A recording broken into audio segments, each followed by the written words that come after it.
بالله من الشيطان الرجيم. بسم الله الرحمن الرحيم.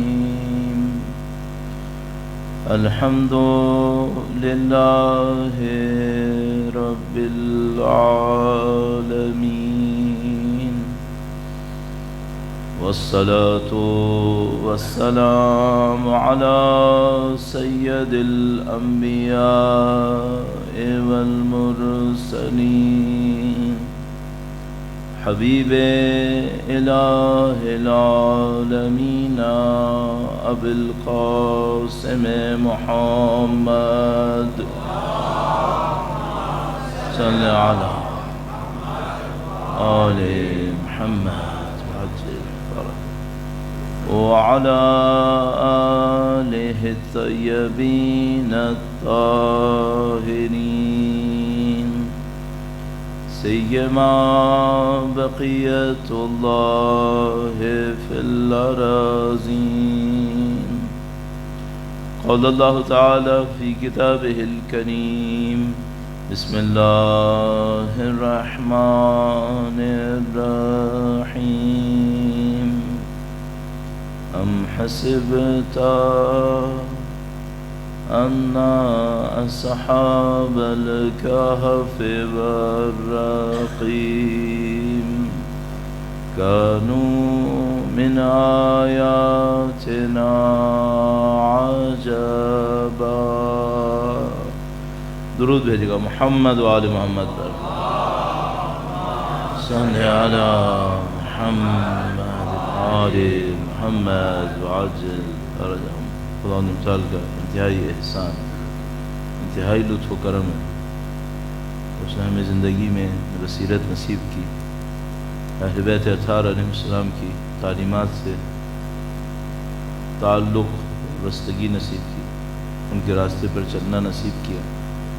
اللہ سے دعا کرتے ہیں خدایا موت تک ہمیں، قیامت تک ہماری تمام نسلوں کو اہل بیت کے بہترین جانثاروں میں قرار فرما، ان کے وارث کے ظہور کا دن دیکھنا نصیب فرما، ان کی نصرت کی سعادت نصیب فرما، اس راہ میں ایثار قربانی شہادت نصیب فرما. تمام دعاؤں کی قبولیت کے لیے انشاءاللہ امام کی نظر لطف کے حصول کے لیے ایک بار پھر درود بھیجیں محمد و آل محمد پر. صلی علی محمد وعجل فرجهم. دین مبین میں، اسلام کے اندر جو انسانوں کی ہدایت کا طریقہ کار ہے وہ اس سے شاید کافی مختلف ہے جو معمولاً ہمارے یہاں معاشروں کو تبدیل کرنے کے لیے استعمال کیا جاتا ہے. دین نے بھی معاشرہ تبدیل کیا. دنیا کے اندر جو لوگ ہیں وہ بھی معاشروں کو تبدیل کرنے کا ذکر کرتے ہیں. اس سے قاطع نظر جو ہمارے یہاں سیاست میں تبدیلی کا لفظ اس وقت استعمال ہو رہا ہے اور پوری دنیا میں یہ لفظ استعمال ہوتا ہے. آپ میں سے جو لوگ دنیا کی تاریخ کو تھوڑا بہت دیکھتے ہوں گے وہ جانتے ہیں کہ 250-300 سال سے یہ لفظ استعمال ہو رہا ہے کہ ہم تبدیل کرنا چاہتے ہیں دنیا کو. اور اس سے پہلے بھی انسان اپنی زندگی کو بہتری کی طرف دیکھنا چاہتے ہیں کہ ہم کسی حالت میں ہوں تو ہم کسی بہتر حالت میں چلے جائیں. حکومتیں کیوں بنتی ہیں؟ لوگ حکومتوں کا ساتھ کیوں دیتے ہیں؟ بادشاہوں کا ساتھ کیوں دیتے ہیں؟ کوئی بہتری چاہتا ہے؟ اسلام کون سی بہتری چاہتا ہے؟ اسلام کس بہتری کی طرف لے جانا چاہتا ہے؟ اور جس طرف لے جانا چاہتا ہے طریقہ کار کیا ہے؟ اچھا، یہ ہمارے لیے جاننا کیوں اہم ہے؟ ظاہر اس لیے اہم ہے کہ ہم جو دین کے ماننے والے ہیں اگر ہم وہ فیض حاصل نہ کریں تو پھر ماننے والے ہونے کا کیا فائدہ ہوا؟ تو مجھے تھوڑا سا اس کے اوپر چند منٹ عرض کرنا ہے اور پھر انشاءاللہ اپنے موضوع سے اسے متصل کریں گے. اپنی صحت و سلامتی کے لیے، تمام عزادارِ سید الشہداء کی سلامتی کے لیے درود بھیجیں محمد و آل محمد پر. صلی علی محمد آل محمد وعجل فرجهم. بڑی عجیب سی بات ہے یہ، شاید مجلس میں اس کا تذکرہ کرنا شاید کسی کو irrelevant بھی لگے کہ یہ بے بنیاد سی چیز. یہ جو ہمارے ہاں دنیا میں بڑے بڑے شہر بنے ہوئے ہیں جو مشہور ہیں ترقی کے لیے، یہ ترقی حتیٰ وہ ہے جو دنیا میں ہونی چاہیے. مثلا آپ نے ایک شہر، نام لینے کی بھی ضرورت نہیں ہے، سنا ہے بلڈنگز ہی بلڈنگز ہیں اس کے اندر، روڈز، بڑی بڑی روڈز، چوڑی چوڑی روڈز، بڑی بڑی کمپنیوں کے آفیسز. حتیٰ دنیا میں جو ترقی چاہیے وہ یہی ہے. تو یہ کہاں پہ ڈسکس ہوتا ہے؟ یہ آپ جائیے مثال کے طور پر سوشل سائنسز کے اندر، اکنامکس کے اندر اس کے اوپر ڈسکشن ہوتا ہے کہ بھئی یہ جو ہم کہتے ہیں، اب بالکل اسلام سے قطع نظر عرض کر رہا ہوں اس وقت، ڈیولپمنٹ، یہ ڈیولپمنٹ ہوتی کیا ہے؟ مثلا کسی ملک کی آپ کہتے ہیں اکنامک ڈیولپمنٹ، تو اکنامک ڈیولپمنٹ کا مطلب یہ ہوتا ہے کہ بلڈنگز بڑی ہو جائیں، روڈز چوڑی ہو جائیں، گاڑیاں مہنگی ہو جائیں، اس کو کہتے ہیں اکنامک ڈیولپمنٹ. سب جانتے ہیں کہ نہیں، یہ کھوکھلا کام ہوتا ہے. اس کو کہتے ہیں کاسمیٹک ڈیولپمنٹ، نمائشی ہے، یہ صرف میک اپ کے لیے ہوتا ہے. اصل ڈیولپمنٹ کیا ہوتی ہے؟ اصل ڈیولپمنٹ ہیومن ڈیولپمنٹ ہوتی ہے، انسانوں کے اندر ڈیولپمنٹ آئے. اچھا بھائی، انسانوں کے اندر ڈیولپمنٹ آئے تو وہ کیا ڈیولپمنٹ آئے؟ تو سمپل پیرامیٹر سے شروع کرتے ہیں. کہتے ہیں کہ بھئی آپ کے ہاں سب لوگ ایجوکیٹڈ ہوں. ویری گڈ، سب لوگ ایجوکیٹڈ ہوں. تو مثلا اتنے پرسنٹ آپ کے پاس ماسٹرز ہوں، اتنے پرسنٹ آپ کے پاس مثلا پوسٹ ماسٹر ہوں، ڈاکٹریٹ کے اندر ہوں، اتنے پرسنٹ کے پاس فلاں اسکل سیٹ ہو. تو یہ سوسائٹی دنیا کی نظر میں ڈیولپڈ سوسائٹی ہے. کافی ہے اتنا دنیا کے اعتبار سے. اب آپ نے ایک سوسائٹی بنا لی جہاں پر تقریباً مثلا فرض کر لیتے ہیں کہ 60% کے پاس ماسٹرز تک کی ڈگری ہے، اور اس سے اوپر والوں کے پاس ماسٹرز سے اوپر کی بھی ڈگری ہے ان کے پاس.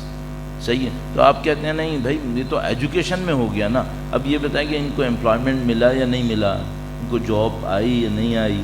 تو آپ نے کہا کہ ہاں ٹھیک ہے، ہم نے انشور کر لیا کہ جتنے لوگوں نے یہ ڈگریز لی تھیں، مثال کے طور پر ان میں کوئی 15-20% لوگ تھے جن کا پڑھنے کے بعد کام کا ارادہ ہی نہیں تھا، باقی 70-75% کو ہم نے امپلائمنٹ انشور کر لی ہے. اور جن کو نہیں بھی ملی ہے تو ان کا ہم نے ایک، مختلف ملکوں میں مختلف نام لیتے ہیں، آسٹریلیا میں بڑا اچھا نام ہے اس کا، پاکستانی سن کے بڑا خوش ہوتے ہیں، اس کو ڈول کہتے ہیں. تو کہتے ہیں یہ وہ ڈول ہے جس سے ہم سب لٹکے ہوئے ہیں، ان امپلائمنٹ کے اوپر ایک پیسہ مل جائے گا. ڈیولپمنٹ پوری ہو گئی. کچھ ملکوں کے اندر یہ جو ان امپلائمنٹ کا پیسہ ملتا ہے یہ اتنا ہوتا ہے، معذرت چاہتا ہوں وہاں کہ اس میں ہفتے میں ایک دفعہ ڈرنک بھی کر لے. یہ کافی ہو گیا. ڈیولپمنٹ کے نام پر یہ کافی ہے. اب سب کو پتہ ہے نہیں، کافی نہیں. کیوں؟ ممکن ہے کہ آپ کے پاس آپ کی ہسٹری کے، سوسائٹی کے اس ٹائم میں اتنا پیسہ ہو کہ آپ یہ کام کر لیں، اور ممکن ہے کہ فیوچر پھر بھی آپ کے ہاتھ سے نکل جائے. ممکن ہے فیوچر پھر بھی آپ کے ہاتھ سے نکل جائے. کیوں نکل جائے ہاتھ سے؟ کیونکہ آپ نے بیسکس پہ کام نہیں کیا ہوگا. وہ بیسکس کیا ہیں؟ اب تو سب کچھ ہو گیا، سب کی ایجوکیشن ہو گئی، سب کی امپلائمنٹ ہو گئی، جو ان امپلائمنٹ نہیں ہے ان کو پیسہ ملنا شروع ہو گیا ہے، اور سب لوگ اپنی جگہ پہ سیٹسفائیڈ ہیں ظاہری طور پر. تو کہتے ہیں نہیں، اب ایک پرابلم آتی ہے.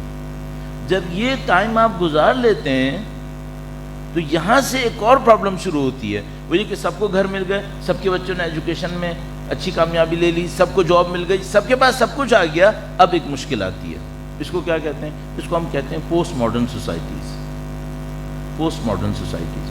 اب ایک مشکل آتی ہے، بڑی عجیب مشکل ہے. وہ یہ کہ کچھ عرصے کے بعد جب ایک جنریشن اس مزے میں گزار لیتی ہے کہ ہم نے وہ حاصل کر لیا جو دنیا میں دوسری قوموں نے حاصل نہیں کیا تھا، سر فہرست اس میں اسکینڈینیوین کنٹریز. تو ایک پرابلم آتی ہے، لائف ہے کس لیے؟ بچے کے پیدا ہونے سے لے کر مرنے تک کا سارا پروگرام گورنمنٹ نے بنا کے دے دیا ہے. ایسے پیدا ہوگا، اس ہاسپٹل میں ہوگا، یوں جائے گا، یوں جائے گا، یہ ایجوکیشن یہ کرتا ہوا وہاں تک. جرمنی جیسے ملک کے اندر کلاس 4 اور 5 میں بچے کا فیوچر کنفرم ہو جاتا ہے. سوشل سائنسز میں جائے گا, پریکٹیکل سائنسز میں جائے گا, پریکٹیکل سائنسز میں ڈگری کی طرف جائے گا یا اسکلز کی طرف جائے گا, سب ختم. اب جب وہ بڑا ہوتا ہے اور وہ اپنے آپ سے پوچھتا ہے کہ بنا ہوا ایک اسکرپٹ ہے جس کے اوپر میں نے مرتے دم تک چلنا ہے, اب میری لائف کا آبجیکٹو کیا ہے؟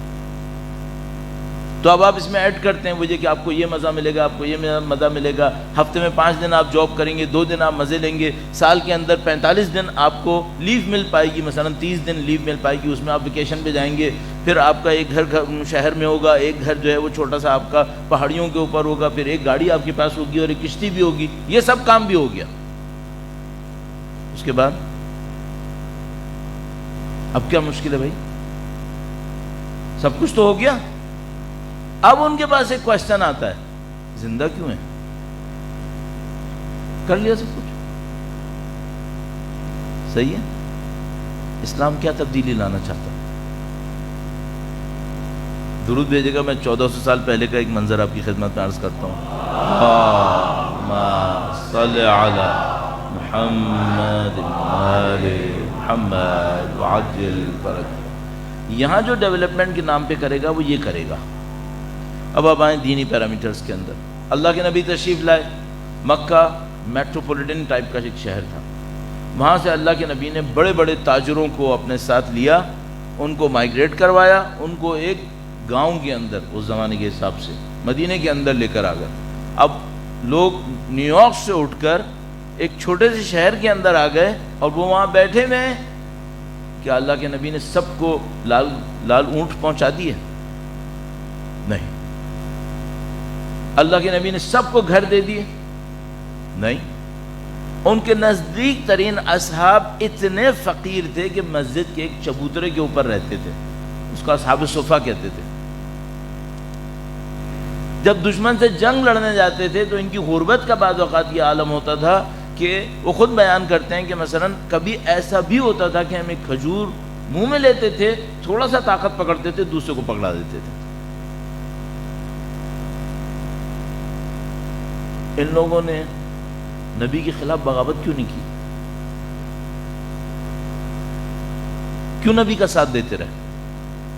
کون سی ڈیولپمنٹ نصیب ہوئی تھی انہیں؟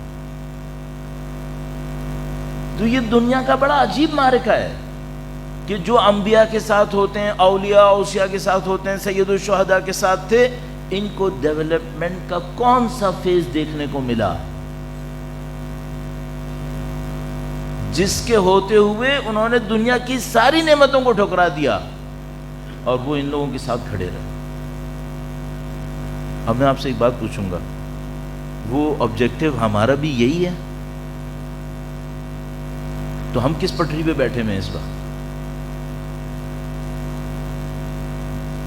اگر میں کھل کے عرض کروں نا, ہم اسی پٹری پہ بیٹھے ہیں جس کے اوپر بیٹھنے والے بہت آگے جانے کے بعد 70-80 سال کے بعد, 100 سال کے بعد اپنے آپ سے سوال کرتے ہیں کہ یہاں آئے کیوں تھے ہم اسی پٹری پر ہیں. صرف کیا معاملہ ہے, دنیا کے 5%, 10% اس ڈیولپمنٹ, آرٹیفیشل ڈیولپمنٹ میں بہت آگے گئے ہوئے ہیں, اور 80-90% ان کو دیکھ دیکھ کر صرف کوڑ رہے ہیں اور ان کا پیچھے بھاگنے کی کوشش کرنا ہے. کیا اس کے علاوہ کچھ اور ہے؟ اب یہاں پہ ایک سوال ہے, ہمیں کہاں جانا چاہیے تھا؟ ہمیں کس ڈیولپمنٹ پہ کام کرنا چاہیے تھا؟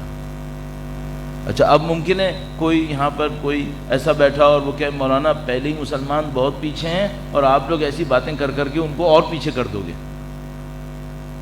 یہ بات کا مسئلہ ہے سمجھنے کا کہ اگر ہم دین کی بتائی ہوئی ڈیولپمنٹ پر جائیں گے, دنیا ملے گی یا نہیں ملے گی, ملنا ہے یا نہیں ملنا ہے. تو یہ سارا ایک موضوع بنتا ہے, بہت بڑا موضوع بنتا ہے. وہ یہ کہ اسلام جو تبدیل کرنا چاہتا تھا سوسائٹیز کو, وہ کیا تبدیل کرنا چاہتا تھا؟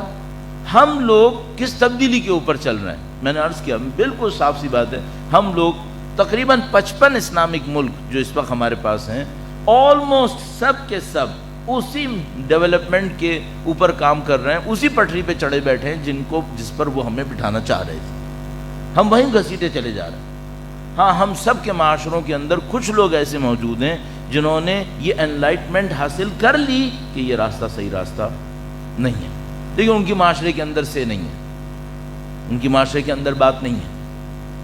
اس کے باوجود انہی معاشروں کے اندر عرفا بھی آ رہے ہیں، انہی معاشروں کے اندر اولیاء بھی آ رہے ہیں۔ ایک چھوٹی سی مثال عرض کروں گا، درود بھیجے گا محمد و آل محمد، صلی علی محمد محمد عجل فرج۔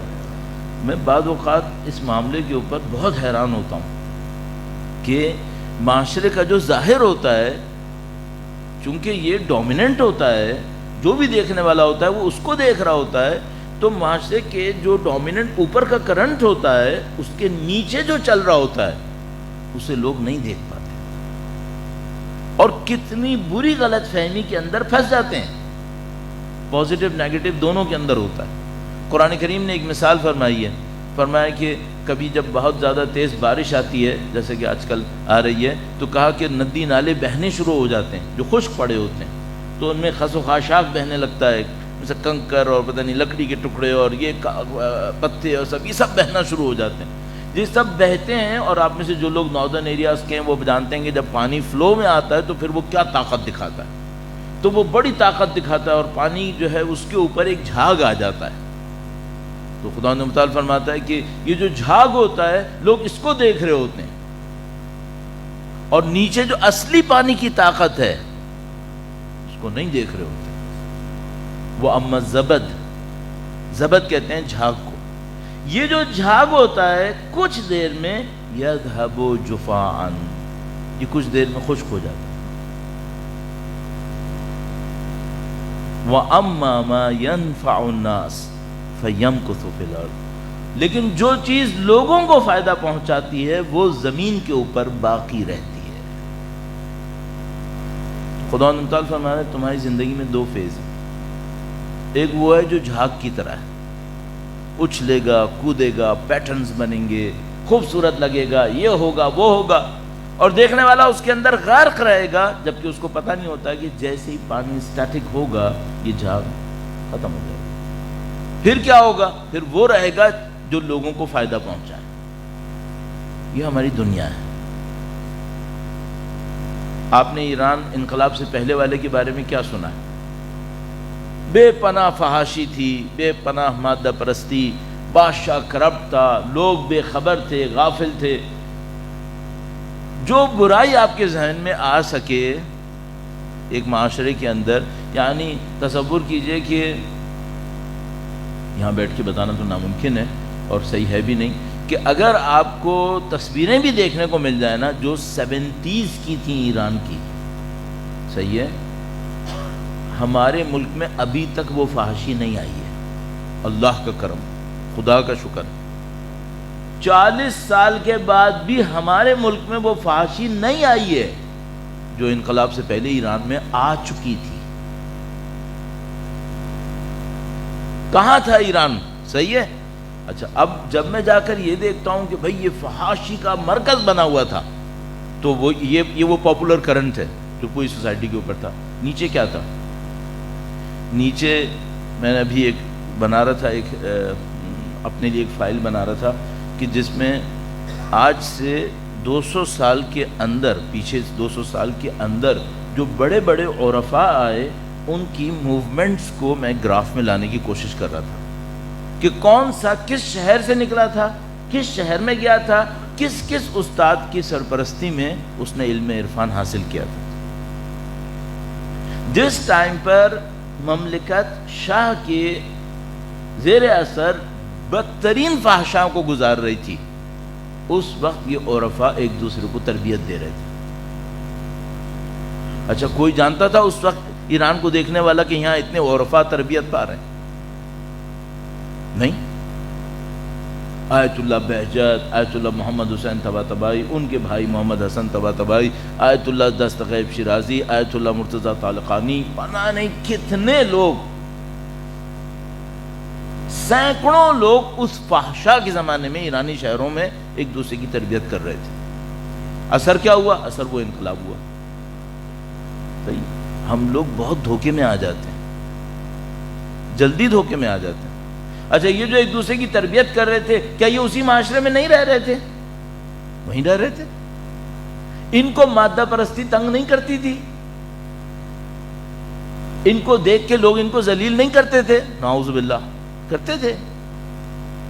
ان میں کون سا جذبہ تھا؟ اس وقت ہمارا ایشو کیا ہے؟ اس وقت یقین مانیے بالکل سادہ سی بات، اس وقت ہمارا ایشو یہ ہے کہ ہمارا جو شخص تھوڑا سا دیندار ہوتا ہے، معاشرہ اس کو طنز کر کر کے، ذلیل کر کر کے دین سے باہر نکال دیتا ہے۔ جو حرام نہیں کھاتا اس کو بیوقوف کہتے ہیں، جو طاقت کا فائدہ نہیں اٹھاتا اس کو احمق کہتے ہیں، اور جو ان دنیا پرستوں کی طرح نمائش نہیں کرتا اس کو بے ڈھنگا انسان کہتے ہیں۔ جو عرفاء تھے انہوں نے کیا کیا تھا؟ ان کو کچھ سمجھ میں آ گیا تھا،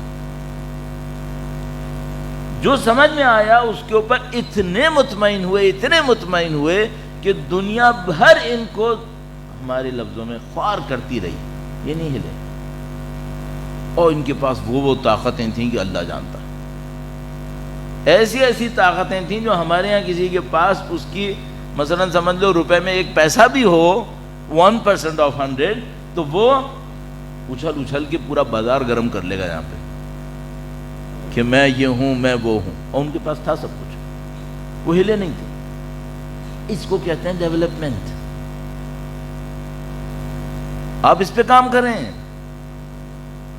یہ جو کام ہونا ہے یہ ہے اسلام کا تبدیلی کا طریقہ کار۔ وہ فیز آف لائف کو جو مینٹالٹی کا سارا پیٹرن ہے، اپروچ ہے، اسے چینج کرتا ہے۔ جب وہ اپروچ چینج ہو جاتی ہے پھر ہر کام آسان۔ اب میں ایک مثال عرض کرتا ہوں عرفاء کی تربیت میں سے، درود بھیجے گا محمد وآل محمد پر، صلی علی محمد آل محمد وعجل فرجہ۔ کچھ عرصے سے پہلے ایک کتاب پڑھ رہا تھا۔ اچھا جب انسان کوئی بہت اچھی کتاب پڑھ رہا ہوتا ہے تو اس کے ٹرانس میں آ جاتا ہے، اور جہاں بیٹھو پھر وہی کتاب میں سے کچھ نہ کچھ انسان کی زبان سے نکلتا ہے۔ تو میں بعض اوقات یہ کرتا ہوں کہ کوئی کتاب بہت اچھی ہو تو میں اس کو آخری صفحے پڑھنے میں دیر لگا دیتا ہوں، اس کو چھوڑ دیتا ہوں۔ کیوں؟ تاکہ میں آہستہ آہستہ پڑھوں اور اس کا اثر جلدی میرے اوپر ختم نہ ہو۔ تو ایک کتاب مجھے ملی، اس میں کوئی 300-400 صفحے تھے، جب میں نے تقریباً 300-350 صفحے پڑھ لیے، میں نے کہا بس اس کا مطلب یہ ہے کہ اب میں اس کو تھوڑا سا رکھ دیتا ہوں، 1-2 مہینے بعد اٹھاؤں گا۔ یہ کتاب جو ابھی آخری ذکر کر رہا ہوں یہ آیت اللہ سید علی قاضی طباطبائی، یہ آیت اللہ عظمیٰ مرحوم بہجت علی اللہ مقامہ شریف ان کے استاد تھے، اور ان کے جو شاگرد تھے وہ ہیں جو اس وقت نامی گرامی ترین لوگ تھے۔ مثلا علامہ محمد حسین طباطبائی المیزان کے مصنف، آیت اللہ دست غیب شیرازی۔ اب ذرا سوچنا کہ یہ لوگ تبریز نامی ایک چھوٹے سے شہر کے جو اس زمانے میں برائی میں پھنسا ہوا تھا، وہاں کے نکلے ہوئے لوگ تھے ان میں سے کئی، اور آپ جو میں یہاں بیٹھے ہیں پاکستان میں، دنیا بھر میں جو اہل بیت کے چاہنے والے بیٹھے ہیں، ان سب کے اوپر ان کی کسی نہ کسی کتاب کا کوئی نہ کوئی اثر ہوا ہے۔ مثلا جو بھی یہاں پہ بیٹھا ہوا ہے میرے خیال میں 70-80% نے کم سے کم آیت اللہ دست غیب شیرازی کا نام سنا ہوا ہے، آیت اللہ بہجت کا نام یقیناً سنا ہوا ہے۔ کیا طاقت ہے یہ؟ نہ ان لوگوں نے اپنی ویب سائٹس کھولی، نہ ان لوگوں نے اپنی کوئی اسٹیجز بنائے، کچھ نہیں کیا، یہ سب خدا نے خود ان کے لیے کیا ہے۔ کیا تھا ان لوگوں کے؟ تو آیت اللہ قاضی طباطبائی، سید علی قاضی طباطبائی، وہ بھی ان کے رشتہ دار بھی تھے علامہ محمد حسین طباطبائی کے، تو وہ تربیت کرتے تھے، اور خود انتہائی غریب انسان تھے، انتہائی غریب انسان، اتنا غریب میں قسم کھانے کو تیار ہوں اگر ہمارے معاشرے میں کوئی اتنا غریب ہوگا نا، آپ تو مجھے یہاں بیٹھنے کی اجازت دے رہے ہیں، اگر وہ آتے تو نہیں دیتے ہم لوگ، میں بتا رہا ہوں اتنی غربت میں تھے۔ یعنی ایسا بھی ہوا تھا کہ کرائے کے جس گھر میں رہتے تھے اس میں مالک مکان نے نکال کر روڈ پہ بٹھا دیا تھا ان کے بیوی بچوں کو کہ جاؤ یہاں سے، اور وہ شاگرد ان کے ساتھ آتا ہے، وہ کہتا ہے کہ استاد یہ کیا ہوا؟ کہا میں نے کرایہ نہیں دیا، اس نے باہر نکال دیا۔ تو وہ تو صحیح ہے لیکن یہ ہوا کیوں؟ یعنی وہ کہہ رہا ہے کہ بھائی زمین آسمان کی طاقت تمہارے ہاتھ میں آئی ہوئی ہے، تم ادھر سے اشارے کرتے ہو تو یہ ہو جاتا ہے وہ ہو جاتا ہے، یہ کرائے کے مسئلے میں کیوں پھنسے ہوئے ہو؟ تو انہوں نے کہا کہ شاید خدا یہ سمجھ رہا ہے کہ میں اتنا اچھا ہو گیا ہوں کہ میرے اوپر اس مصیبت کا اثر نہیں پڑے گا. کہہ رہے ہیں خدا یہ سمجھ رہا ہے کہ میں اتنا اچھا ہو گیا ہوں کہ میرے اوپر اس مصیبت کا اثر نہیں پڑے گا. کیا لوگ تھے یہ؟ طاقت کا کیا عالم تھا؟ تربیت کیسے کرتے تھے؟ ایک شاگرد ان کا بنا، وہ خود بہت بڑا کوئی کیا بولوں کرامات دکھانے کا ماہر انسان تھا.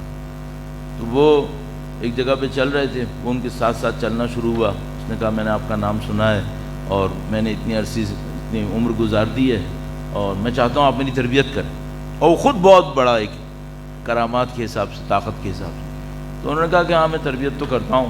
اب وہ بالکل فری اسٹائل میں کام کرنے والا آدمی ہے، لنگڑا کے چلتے تھے، ایک اسٹک ان کے ہاتھ میں ہوتی تھی. کوئی ان کا حال ہولیا دیکھے گا نا تو میں بتا رہا ہوں تو سلام بھی شاید نہیں کرے گا. اتنی عجیب حالت میں رہے وہ زندگی بھر. تو وہ اور اسی عالم میں سب کچھ جاننے والے، پہچاننے والے. تو وہ ساتھ ساتھ چل رہے ہیں.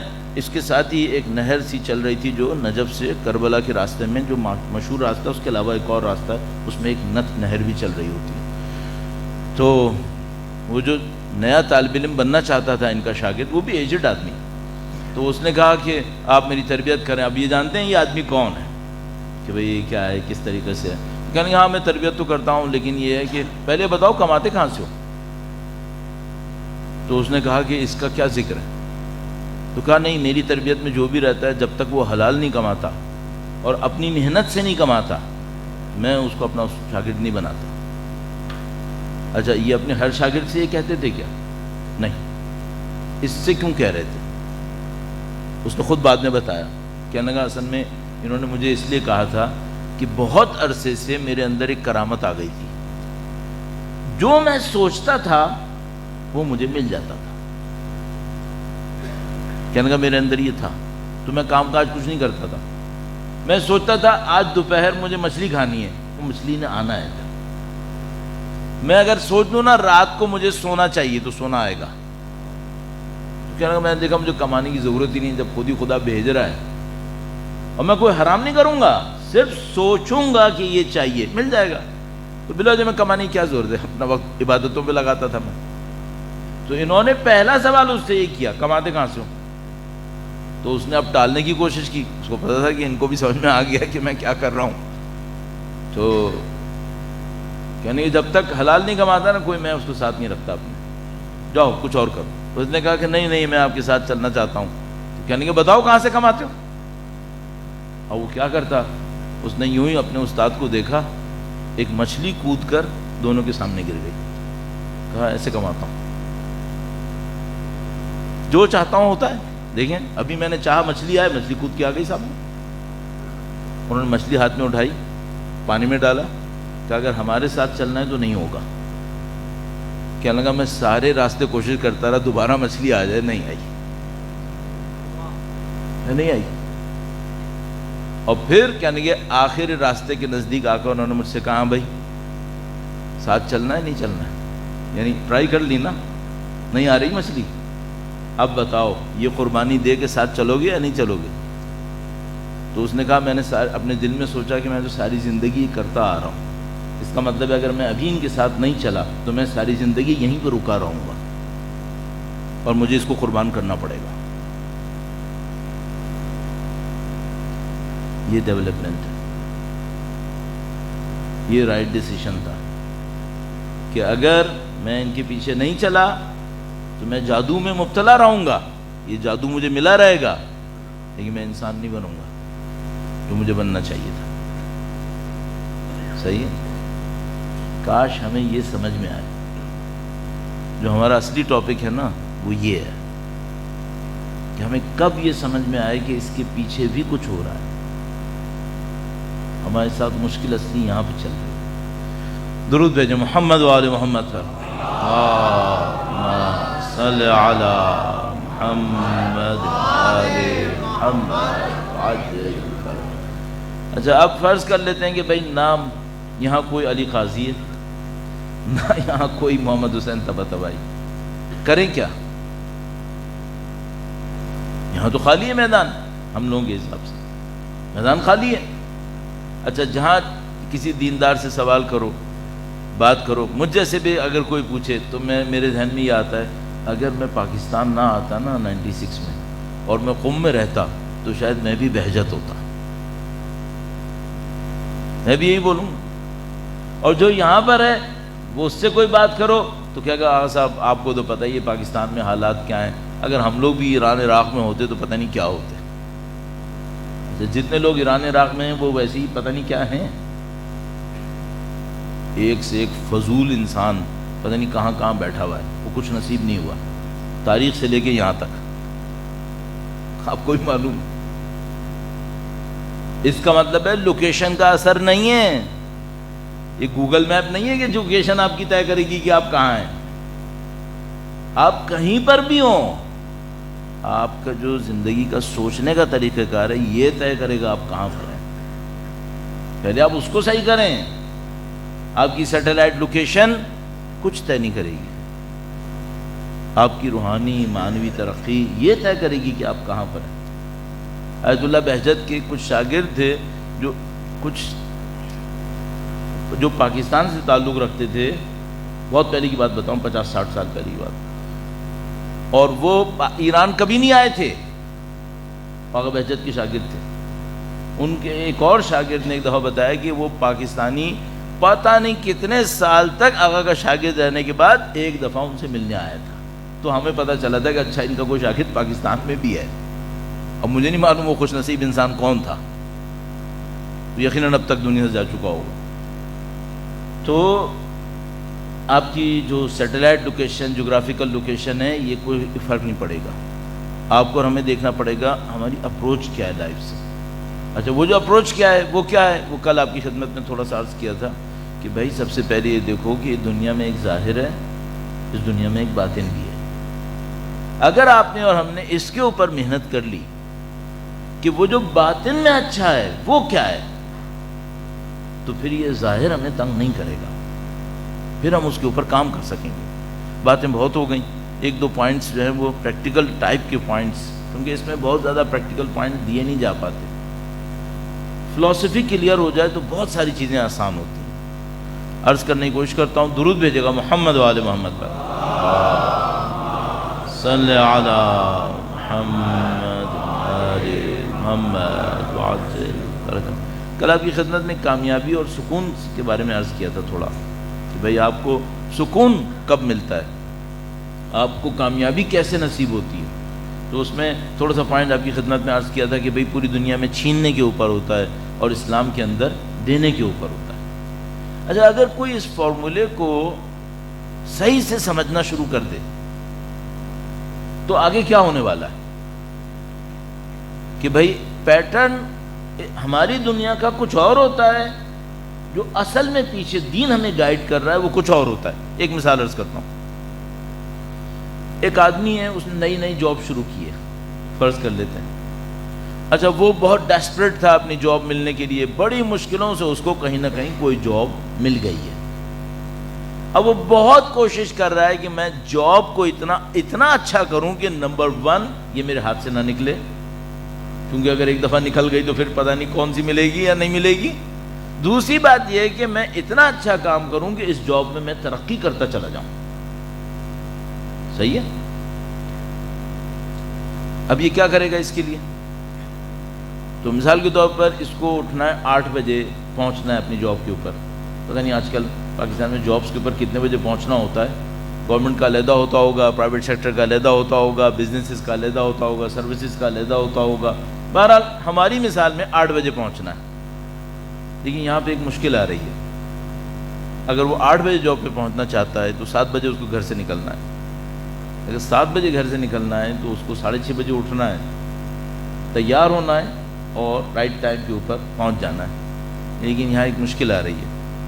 اول وقت نماز کا ہے 4:10. اگر وہ اول وقت نماز کے لیے اٹھ جائے 4:10، اب ایک مشکل ہے، وہ بیچ کے ٹائم میں کیا کرے گا؟ اگر اس کو جاب سنبھالنی ہے، فریش جاب کے اوپر پہنچنا ہے، تو اس کو 6 بجے 6:30 بجے اٹھنا چاہیے تاکہ وہ رات کی 6-6.5 گھنٹے کی نیند لے چکا ہو، اور اس کے بعد جاب پہ فریش پہنچے گا، اپنی ساری انرجیز کو جاب پہ لگائے گا اور اپنی کامیابی کی سیڑھی کے اوپر چلتا چلا جائے گا۔ اور اگر وہ یہ دیکھے کہ خدا کا نظام کیا کہہ رہا ہے، تو خدا کا نظام کہہ رہا ہے کہ اگر تم چاہتے ہو کہ خدا تمہارے کاموں کو اول وقت سنبھالے تو تم اول وقت نماز پڑھو۔ اور وہ کہہ رہا ہے کہ 4 بجے تم کھڑے ہو جاؤ مصلی کے اوپر، بلکہ 3:45 بجے، تاکہ 2-4 رکعت شب کی بھی پڑھ لو، اللہ کے سامنے 2 آنسو بہا لو، اول وقت فجر پڑھ لو اور تھوڑی سی تعقیبات پڑھ لو۔ اس سے جو تمہیں کامیابی ملے گی وہ 6:30 بجے اٹھ کے ہوشیار سوٹڈ بوٹڈ پہنچنے سے نہیں ملے گی۔ 90% ہماری آبادی کے لوگ کیا کر رہے ہوں گے؟ سکون سے اٹھیں گے۔ کتنے پرسنٹ ہوں گے جن کو یہ پتا ہوگا کہ اگر یہ اول وقت نماز پڑھ لیں تو اس سے کہیں بہتر ہے کہ اول وقت آفس پہنچ جائیں؟ اور کتنے فیصد ایسے لوگ ہوں گے جنہوں نے سوچا ہو کہ اگر میں اول وقت نماز پڑھ لوں اور اللہ کے دین میں پڑھنا شروع کر دوں، یہ حتیٰ اس سے بہتر ہے کہ جاب میری بہت اچھی چلے لیکن میں دین سے بہت پیچھے رہ جاؤں۔ کتنے فیصد لوگ؟ کتنے فیصد لوگ ہوں گے جو یہ سوچیں کہ اگر میں دین میں بہت آگے بڑھ جاؤں، حتیٰ جاب چلی جائے تب بھی صحیح ہے؟ یا اللہ، کوئی سننے والا یقیناً مجھ سے کہے گا مولانا خدا کا واسطہ رحم کرو، یہاں بے روزگار پہلے ہی بہت بیٹھے ہوئے ہیں۔ یہ مسئلہ ہے یا نہیں؟ اللہ کے نبی کا ایک فرمان عرض کرتا چلوں، بہت خوبصورت فرمان، درود بھیجیں محمد صلی علی محمد آل محمد وعجل علیک بالآخرہ تأتک الدنیا صاغرہ۔ تم آخرت کی پرواہ کرو، دنیا ذلیل ہو کر تمہارے پاس آئے گی۔ اللہ، تم آخرت کی پرواہ کرو، دنیا حقیر ہو کر تمہارے پاس آئے گی۔ صحیح ہے؟ تمام عرفا جنرلائز کارپٹ اسٹیٹمنٹ کم سے کم 1.5-2 گھنٹے صبح عبادتیں کرتے تھے، کم از کم۔ اچھا، یہ کتنے مصروف لوگ تھے؟ آپ کہیں گے مولانا یہ سب لوگ حجروں میں بیٹھے رہتے ہوں گے، بیکار بے روزگار، کھانا وانا کو ان کو دے دیتا ہوگا اس لیے یہ عبادتیں کرتے رہتے ہوں گے۔ نہیں، اس میں آیت اللہ خمینی بھی شامل ہے، جو ہیڈ آف دا اسٹیٹ تھے، کروڑوں انسانوں کی زندگی ان کے اشاروں کے اوپر چل رہی تھی، وہ بھی یہی کرتے تھے۔ اس میں بڑے نامی گرامی اساتذہ تھے جن کا کام صبح سے شام تک ہزاروں اسٹوڈنٹس کو ٹرین کرنا تھا، تربیت کرنا تھا، وہ بھی یہی کرتے تھے۔ اس میں آیت اللہ بہجت جیسے نامی گرامی عرفا تھے جو نہیں معلوم کیا کچھ کر رہے تھے لیکن اس کے باوجود یہی کرتے تھے۔ اب ہماری نظر میں ہم اتنے مصروف ہیں اور یہ لوگ اتنے بیکار بے روزگار ہیں کہ ہمارے پاس اس کا وقت نہیں ہے، اور ان لوگوں کے پاس اس کا وقت تھا۔ اچھا، ہمارے پاس اس کا وقت کیوں نہیں ہے؟ کیونکہ مولانا ان لوگوں کو تو کوئی جاب نہیں کرنی تھی، میں تو جاب کرنی ہے نا۔ کیوں ہم لوگ اس طرح ہیں؟ اچھا، کیا میں آپ سے یہ کہنا چاہ رہا ہوں جاب چھوڑ دیں؟ نہیں، یہ نہیں کہہ رہا، میں کہہ رہا ہوں اپنی پرائرٹی کو صحیح سیٹ کریں۔ تو مثلا میں کیسے مینج کروں گا اگر مجھے 8 بجے جاب پہ پہنچنا ہے اور 4 بجے اول وقت نماز پڑھنی ہے؟ رات کو مینج کر لوں، تھوڑا جلدی سو جاؤں۔ لیکن مولانا سارے خاندان کا ملنا ملانا اسی وقت ہوتا ہے، تھوڑا کم کر لوں۔ نہیں، یہ کم نہیں ہو سکتا، میں صبح سے کاٹ لوں گا۔ اچھا، اس کے بعد کیا ہوگا؟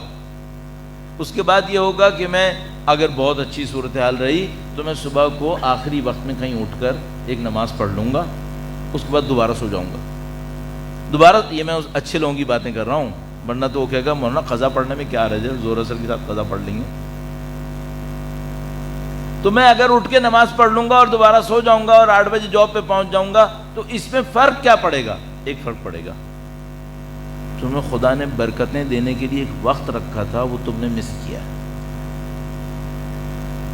اب یہ جو 8 سے لے کے 6 تک یا 5 تک تم نے جاب کرنی ہے نا، اس میں جوتے چٹکھاؤ گے تب بھی وہ نہیں ملے گا جو اس وقت مل جاتا۔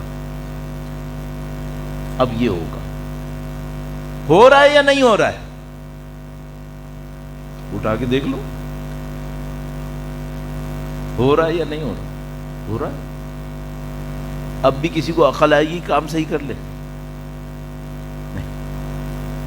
یہ وہ جو پہیا ہوتا ہے نا جس کے اندر جو چوہا گھوم رہا ہوتا ہے، ہیمسٹر ویل کہتے ہیں، کیا کہتے ہیں، یہ وہ ہے۔ یہ پہیا گھماتا رہے گا اور کبھی اس چوہے کو سوچنے کا موقع نہیں دے گا کہ بیٹا تم نہیں چل رہے ہو، تم وہیں کھڑے ہو، پہیا گھوم رہا ہے، تمہاری کوئی ڈیولپمنٹ نہیں ہو رہی۔ یہ ہمارے ساتھ ہو رہا ہے۔ اگر آپ کو اور مجھے اپنی ڈیولپمنٹ پہ کام کرنا ہے، آپ کو یہ جو دنیا نے ہمیں پیٹرنز بنا کے دیے ہیں، نہیں کہہ رہا بے جاب کے بغیر زندگی گزارنی ہے، کام کے بغیر، کب میں کہوں گا؟ وہ تو آیت اللہ قاضی طباطبائی فوراً کہتے تھے سب سے پہلے حلال کماؤ، حلال کماؤ، اس کے بغیر نہیں آنا میرے پاس، جو شرط ہے اسلام کے اندر۔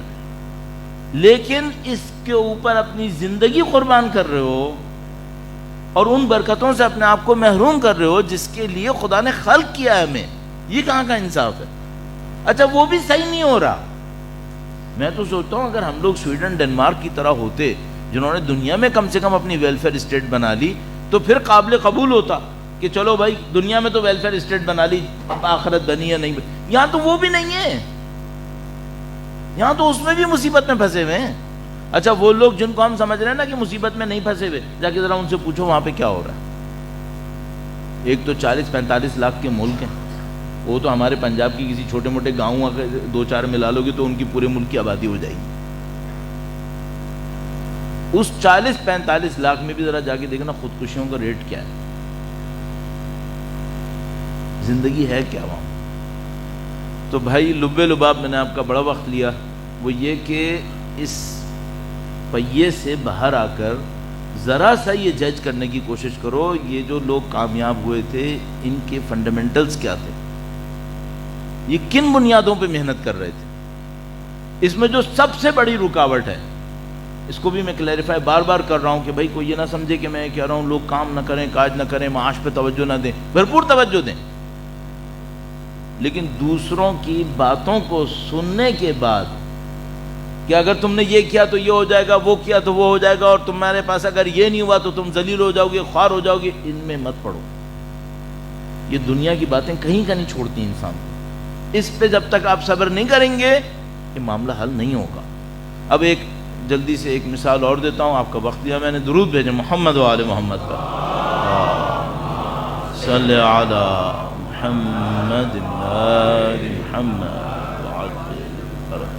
یہ جو تاریخ کی مثالیں ہوتی ہیں وہ اسی لیے ہوتی ہیں، جو لوگ سید الشہداء کے ساتھ آئے تھے انہوں نے قربانیاں نہیں دی تھیں۔ کربلا کے میدان کے علاوہ کی بات کر رہا ہوں، کربلا کے میدان کے اندر تو ظاہر قربانیاں دی تھی، جانیں گئی ان کی، انہوں نے اپنے جسموں کو کٹوایا، لیکن اس کے پیچھے کیا کیا قربانیاں دینی پڑی تھیں۔ جو کوفہ سے نکل کر سید الشہداء کا ساتھ دینے آتا تھا، عبید اللہ ابن زیاد اس کے گھر کے ساتھ کیا کرتا تھا؟ گھروں کو لٹرلی بنی امیہ کے اصولوں میں سے ایک تھا کہ اگر کسی نے امیر المومنین کے فضائل کو بیان کیا اس کو گھر کے بیچ میں کھڑا کر کے دیواریں اس پہ گرا دی گئی۔ یہ روٹین تھا۔ کتنے ہی لوگ جلیں مریں اسی طریقے سے کہ بہرحال ان کو سزائیں ملی ہیں اس بات کے اوپر کہ انہوں نے کیوں اہل بیت اطہار علیہ السلام کا ساتھ دیا۔ ہم بات کرتے ہیں چھوٹی موٹی قربانیوں کی، یہ جو ہم اور آپ یہاں بیٹھے ہیں 1400 سال کے بعد عزا منا رہے ہیں، مجھے تقریباً یقین ہے جتنے بھی لوگ یہاں پر موجود ہیں ان کے اجداد نے ناقابل تصور قربانیاں دی ہوں گی۔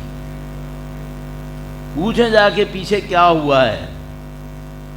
اب ان باتوں کو چھیڑنا جو ہے وہ بعض اوقات کسی کو اچھا نہ لگے اور وہ سوچے کہ مثلا یہ باتیں بہت پرانی ہو گئیں، لیکن نہیں معلوم ہم لوگوں کو کیا کچھ ہوا ہے۔ گاؤں کے گاؤں پوری پوری زندگیاں اپنی دے کر اس بات پہ آئے یہاں پر، سب کچھ لٹا پٹا کے۔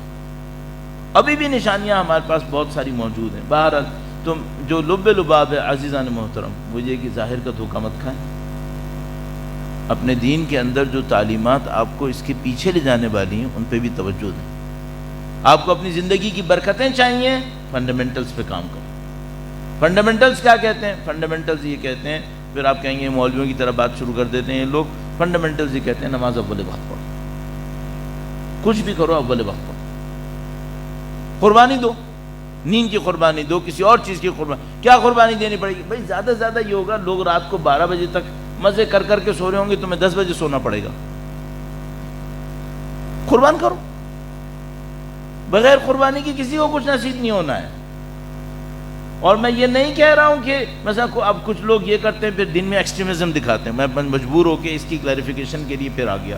وہ یہ کہ مثلا وہ کیا کرتے ہیں، وہ کہتے ہیں ٹھیک ہے اب ہم دین کے اوپر کام کریں گے لیکن اب ہم سے دنیا نہیں مانگنا، تو وہ عضو معطل بن جاتے ہیں، پیرالائزڈ آرگن بن جاتے ہیں سوسائٹی کے لیے۔ نہیں، یہ دین کبھی بھی نہیں کہتا ہے کہ وہ کیا کہ ٹھیک ہے میں ساری رات عبادت کروں گا، صبح کو نماز پڑھوں گا، یہ کروں گا وہ کروں گا، پھر جو میں سوؤں گا تو ظہر پہ اٹھوں گا، اور پھر جو عبادتوں کا سلسلہ نکالوں گا تو پھر میں مغرب کے اوپر اٹھوں گا، اور میرے گھر بار کا خرچہ چلو میرا بڑا بھائی ہے نا، اس کے پاس تھوڑا پیسہ ہے، وہ اس کو تھوڑا سا سنبھال لے گا۔ اسلام عرفان کے نام پر، تقویٰ کے نام پر دوسروں کے اوپر پلنے والے انسان بنانا چاہتا ہے؟ ہرگز نہیں۔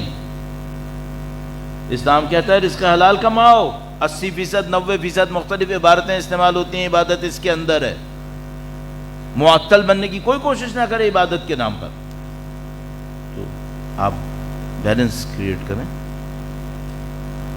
زندگی کو ایک پیٹرن کے اوپر لے کر آئیں، کنٹرولز لگائیں، کنٹرولز لگائیں، بغیر کنٹرول کی کوئی کام نہیں ہوگا۔ اور بالکل فنڈامنٹلز کو کیوں ہم اتنی اہمیت دیتے ہیں؟ یعنی یہ لوگ کیوں اتنی اہمیت اس لیے دیتے ہیں اگر وہاں سے صحیح ہو جائے معاملہ تو آگے تک صحیح ہوتا ہے، آہستہ آہستہ۔ فنڈامنٹلز کیا ہیں؟ اول وقت نماز پڑھو، حتیٰ بے توجہی سے پڑھو،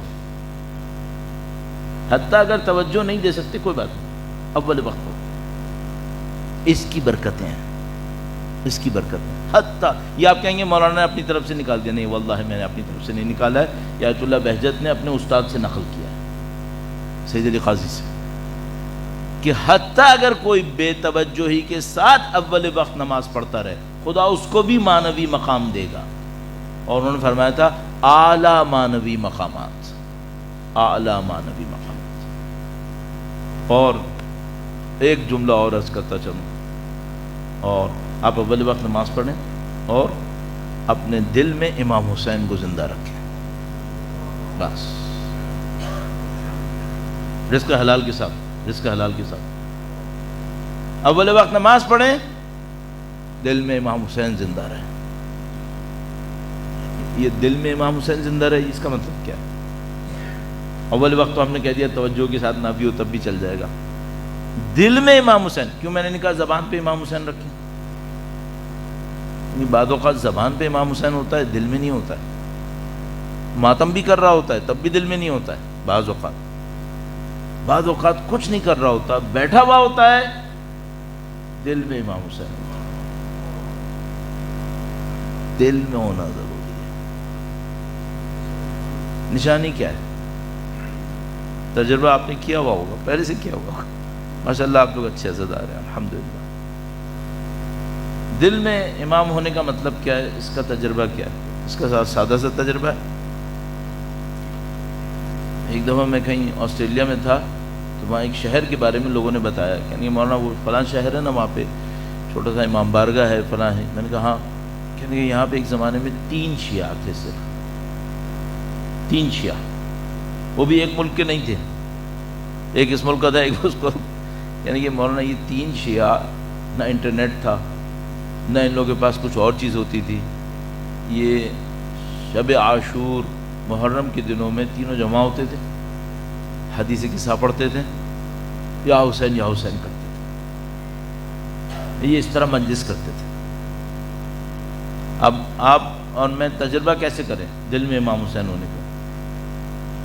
بہت آسان کام، خاموشی سے کہیں بیٹھ جائیں، کسی سے کچھ نہ کہیں، امام کے غم کو یاد کریں اور دیکھیں دل رو رہا ہے یا نہیں رو رہا ہے۔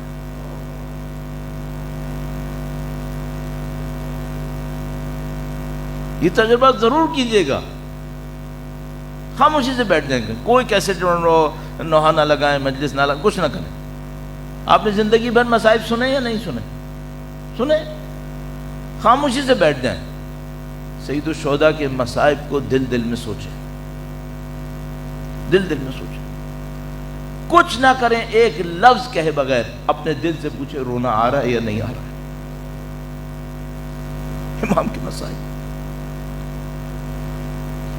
دل میں امام حسین کو زندہ کریں۔ اچھا پھر باہر جا کے ماتم نہ کریں، کریں بھائی، جلوس نہ نکالیں، ضرور نکالیں، میں کب کہہ رہا ہوں کہ آئسولیٹڈ کریں، نہیں نہیں، یہاں سے انرجی لیں اور باقی پوری دنیا تک امام حسین کا پیغام پہنچائیں، یہاں سے انرجی لیں۔ اچھا جب اکیلے میں بیٹھے ہوں تو کیا سوچیں؟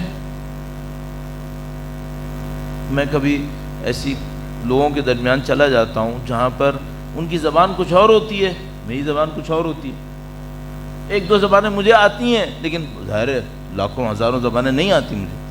مثلا کہیں پہنچ گیا، وہ لوگ فرینچ میں پڑھ رہے ہیں، اب میں کیا کروں بھائی؟ کہیں پہنچ گیا، مثلا وہ کسی بلتستان کی کسی زبان میں پڑھ رہے ہیں، گلگت کی کسی زبان میں پڑھ رہے ہیں، سندھی کوئی بہت ٹیڑھی سی، کوئی مثلا مشکل سی کوئی ہے، سادی سندھی میں سمجھ جاتا ہوں، لیکن کوئی ایسی پڑھ رہے نہیں سمجھ میں آ رہی مجھے، میں کیا کروں؟ تو میں ایک سادہ سا کام یہ کرتا ہوں، میں وہاں بیٹھ جاتا ہوں، اور وہ جو مصائب پڑھ رہے تھے وہ تو مجھے سمجھ میں نہیں آتا، لیکن میں اپنے ذہن میں یہ سمجھ جاتا ہوں مثلا یہ مولا علی اکبر کے مصائب پڑھ رہے ہیں، تو میں اپنے ذہن میں مولا علی اکبر کے مصائب خود لے کر آتا ہوں، پھر سوچتا ہوں مجھے گریہ آ رہا ہے یا نہیں آ رہا ہے۔ یہ بہت اچھا کام ہے، یہ جو آپ کریں گے نا، یہ ماحول کے اثر میں نہیں کریں گے۔ یہ تو میں نے ابھی مثال دی جو مجلس میں بیٹھا ہوا ہوتا ہوں، اکیلے میں بیٹھ جائیں، اکیلے میں بیٹھ جائیں،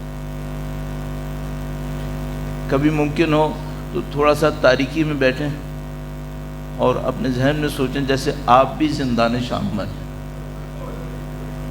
آپ بھی زندان شام۔ کبھی تنہائی میں اکیلے میں بیٹھیں، کوئی سختی ہوتی ہے بعض اوقات، بہت معذرت چاہتا ہوں، بچوں والی باتیں کر رہا ہوں آپ سے، کہ مثلا کبھی لائٹ چلی جاتی ہے نا، گھر میں بڑی گرمی ہو رہی ہوتی ہے، سختی سی ہوتی ہے، اکیلے میں آپ بیٹھ جائیں اور سوچیں اگر آپ زندان شام میں ایسی سختی میں ہوتے تو کیا آپ کے مولا نے یہ سختیاں نہیں اٹھائیں کیا؟ اپنے دلوں میں امام حسین کو زندہ کریں، پھر معاشرے کے اندر آ کر کام کریں، اس کا اثر ہی کچھ اور ہے۔ عزیزو، میں مصائب کے مختلف جملے کہتے کہتے گزرتا رہا، لیکن مثلا کہیں میرے ذہن میں حضرت علی اکبر کا خیال آیا تو میں 2-4 جملے حضرت علی اکبر کے مصائب سے آپ کی خدمت میں عرض کر دیتا ہوں۔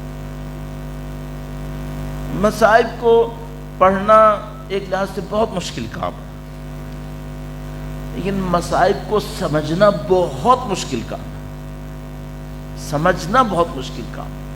آپ کہیں گے مثلا سمجھنے کا کیا کام ہے؟ دیکھو سمجھنے کا کام یہ ہے، آپ نے حضرت علی اکبر کے مصائب سننے ہیں نا، اب آپ سوچیں اگر آپ وہ بوڑھے باپ ہوتے جس کے سامنے اس کا بیٹا جا رہا ہوتا، ہم تو خیر اس پاکیزگی کو کیسے سمجھ سکتے ہیں، ہمارے اندر تو آ ہی نہیں سکتا، نہیں میں یہ نہیں کر پاؤں گا۔ تو پھر ایک کام کرو، اپنے ذہن کو یہ سمجھاؤ کہ اگر حسین جیسا باپ ہو اور علی اکبر جیسا بیٹا ہو۔ اچھا اب کیا کریں؟ اب کبھی حسین کے دل میں غور کریں اور کبھی حضرت علی اکبر کے دل میں غور کریں، اس دل پہ کیا گزر رہی ہوگی، سید الشہداء کے قلب مقدس میں کیا گزر رہا ہوگا، ہمیں کیا معلوم وہ مقام، لیکن کوشش تو کر سکتے ہیں۔ کیسے پتہ چلے گا؟ ان جملوں کو سوچو جو سید الشہداء نے کہے، اس عمل کو دیکھو جو سید الشہداء نے کیے ہیں، مستندات میں جا کے دیکھ لیں۔ مثلا حضرت علی اکبر الوداع کرنے کے لیے آئے، الوداع کر کے آگے بڑھے تو احساس کیا کہ باپ پیچھے چلتا ہوا آ رہا ہے،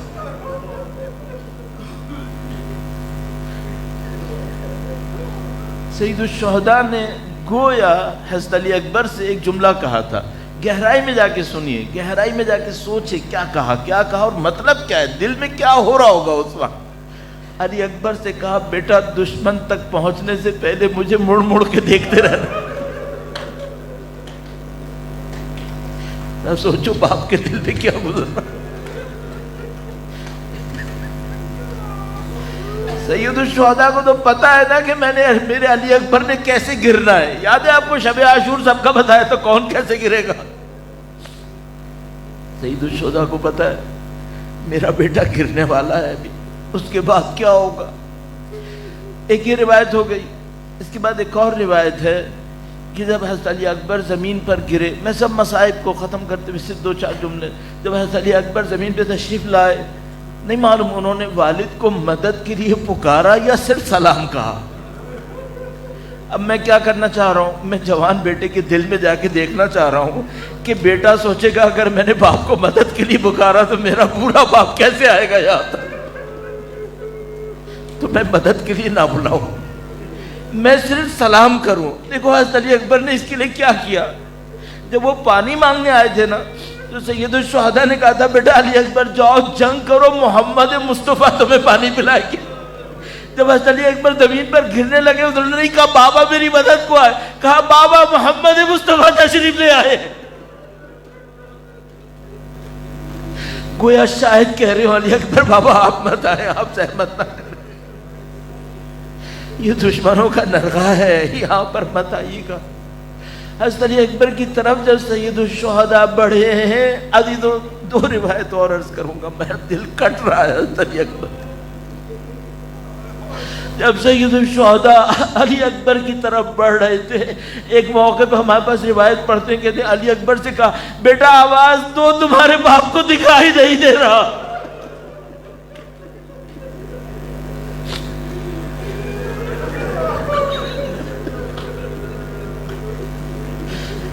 آواز تو دکھائی نہیں.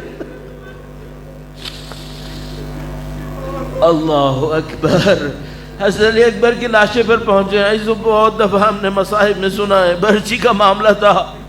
ایک برچی سید الشہداء نے علی اکبر کے سینے سے نکالی ہے. ایک عجیب روایت ہے ہمارے پاس, بڑی عجیب روایت. نفس المحموم میں شیخ عباس قمی, وہی شیخ عباس قمی جن کی مفاتیح الجنان آپ پڑھتے ہیں نا, اسی کے اندر یہ روایت لکھی ہوئی ہے. لکھا ہے کہ جب علی اکبر کے نزدیک سید الشہداء پہنچے تو سید الشہداء نے گویا یہ منظر دیکھا. لکھا ہے دشمن کی تلواریوں نے اوپر گرتے تھے اور نیچے آتے تھے. علی اکبر کے اوپر اتنے وار کیے شمشیروں اور نیزوں کے.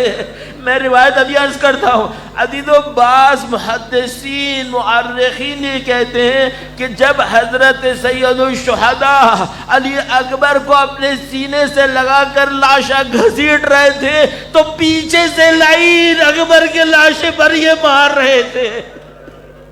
شیخ عباس قمی نے عربی کی روایت لکھی ہے, فَقَتَلُوهُ إِرْبًا إِرْبًا, علی اکبر کو ٹکڑے ٹکڑے کیا ہے. اب کسی بوڑھے باپ سے پوچھنا کہ اپنے جوان کا لاشا اٹھانا کیسا ہے, نہیں لاشا اٹھانا نہیں, اس لاشے کو اٹھانا جس پر دشمن ضربے لگا رہا تھا.